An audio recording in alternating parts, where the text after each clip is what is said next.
Now, Washington Mornings on the Mall. 105.9 FM. At AM 630. WMAL.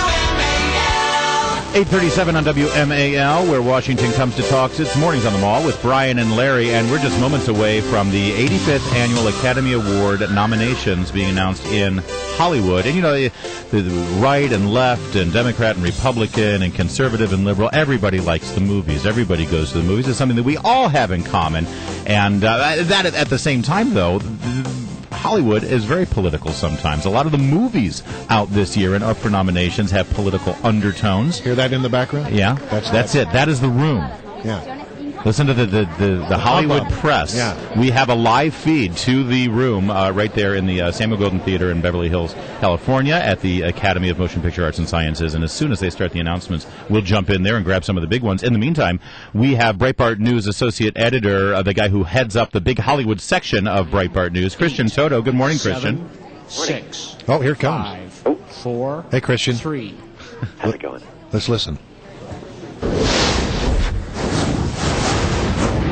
Yeah, they're doing the whole bit. We'll jump in there when they start the actual nominations. Hey, Christian, so welcome. Thanks for joining us. My question, first off, is this is already starting to get political. We saw the Directors Guild of America put out their nominations, and who was missing?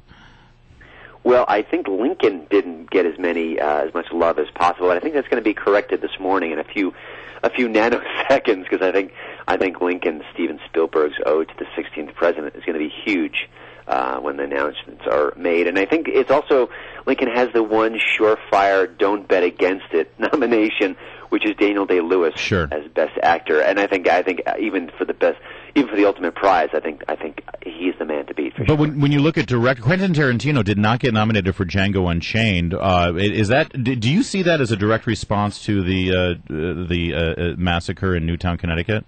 It's tough, the Oscars don't dislike Quentin Tarantino, but at the same time, his movies certainly don't fit into the classic mold, the biopics, the anything starring Meryl Streep, the serious, somber movies.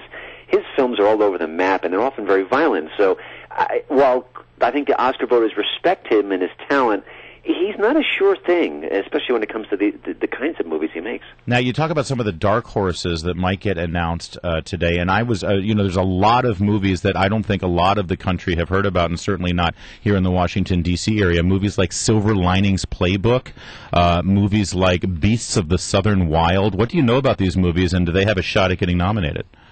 Silver Linings Playbook definitely does, especially in the acting categories. You've got some terrific performances by Bradley Cooper and Jennifer Lawrence, even Robert De Niro in a supporting role.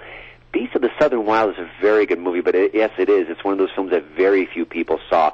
It's a Katrina-esque story about a father and daughter trying to survive, and it's a wonderful film, but again, sometimes when so few people see it, it just doesn't crack the radar enough where people are going to vote for it. So I don't think that has a great chance of really making any major awards. But the latter film certainly does, even though it hasn't spread out as far and wide into Christian, we're going to go to the live feed. They just did a supporting actor. We're going now to the live feed. Kretzmer and Elaine Boublil. Everybody Needs a Best Friend from Ted. These are Music songs. by Walter Murphy. Lyric by Seth MacFarlane. And Skyfall from Skyfall. Music and lyric by Adele Adkins and Paul Epworth. Well, Adele got her Oscar nomination, that's Christian. Cool. I got nominated. Yeah, I like that. kind of I get to go to the Oscars. Yeah. Seth MacFarlane is one of the announcers of these nominations, and they just nominated him for Best Song. Michael Jackson a Lifetime Achievement Award just so he'd show up. So I'm not saying that's what's happening today. A lot of song and a lot of tap dancing going on. I kind of am. All right. Here we go. The 2012 nominees for Best Performance by an Actress in a Supporting Role are Sally Field in Lincoln, Anne Hathaway in Les Miserables. There you go. Jackie Weaver in Silver Linings Playbook, Helen Hunt in The Sessions, and Amy Adams in The Master. Christian, any surprises there? Yeah, Jackie Weaver, who was terrific in a film called Animal Kingdom a year or two ago.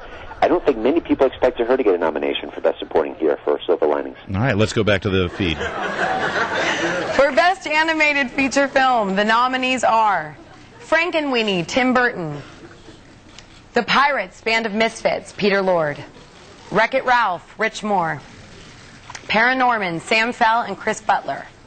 and Brave, Mark Andrews and Brenda Chapman. All right, Christian, anything there? Is it all about Frankenweenie? Oh, you know what? That's a tough one. There's no big standout. Pirates Band of Misfits was a little bit surprising, but the category doesn't have a lot of entries, frankly. Usually animation there's always like one standout that you know is going to get it, and Brave, I guess, was the big Pixar one, right? Yeah, but didn't perform as well as others. Right. Well, they're doing foreign language film right now, and we're Americans. We don't care about that. So while we're waiting for it, they're going to get to Best Actress and Actor. Actor, like you said, Daniel Day-Lewis and Hugh Jackman seem to be the two names that everybody's talking about. What about Actress category? Is there a standout this year? That's a tough one. I think Jennifer Lawrence is going to get a nod for Silver Linings Playbook. That's the one that really jumps at him. Also, Jessica Chastain in Zero Dark 30 is excellent. So I think those are the two that really I can't imagine them not being on the list this year. Let's go back to the live feed. And David McGee for Life of Pi. These are adapted screenplays. These are adapted screenplays, keep in mind. So that means the writers just basically copied stuff from Microsoft Word and pasted it into Final Draft. Seth MacFarlane doing the color commentary there.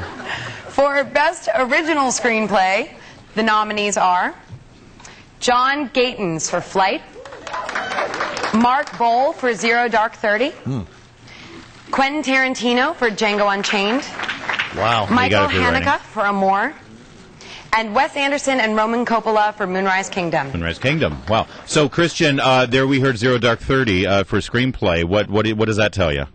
It's a good sign for sure. That's a tough competition, that the original screenplay.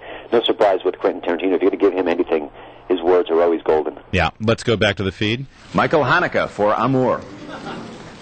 This and is Ben director. Zeitlin for Beasts of the Southern Wild. Ooh.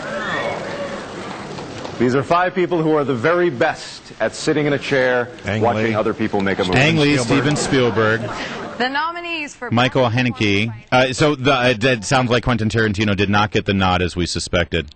Was that for Best Director? Yes. Can I ask just a real quick question? Because, you know, the pool of people who are going to be voting has expanded greatly this time around. In fact, because we're members of AFTRA SAG here in this room, we're going to vote. Do you think that will change the outcome?